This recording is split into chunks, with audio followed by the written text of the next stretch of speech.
بلا شبہ تھوہر کا درخت گناہگاروں کا کھانا ہوگا جیسے پگھلا ہوا تانبا. وہ تھوہر پیٹوں میں اس طرح کھولے گا جس طرح گرم پانی کھولتا ہے. حکم دیا جائے گا کہ اس کو پکڑ لو اور کھینچتے ہوئے دوزخ کے بیچوں بیچ لے جاؤ. پھر اس کے سر پر کھولتا ہوا پانی اونڈیل دو کہ عذاب پر عذاب ہو. اب مزہ چکھ، تو بڑی عزت والا اور سردار تھا. یہ وہی دوزخ ہے جس میں تم لوگ شک کیا کرتے تھے.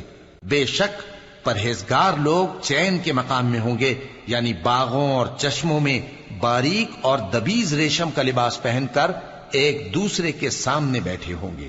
وہاں اس طرح کا حال ہوگا. اور ہم بڑی بڑی آنکھوں والی حوروں کو ان کی بیویاں بنا دیں گے. وہاں امن و اطمینان سے ہر قسم کے میوے منگائیں گے اور کھائیں گے، اور پہلی دفعہ کے مرنے کے علاوہ موت کا مزہ پھر نہیں چکھیں گے. اور اللہ ان کو دوزخ کے عذاب سے بچا لے گا. یہ تمہارے پروردگار کا فضل ہے، یہی تو بڑی کامیابی ہے.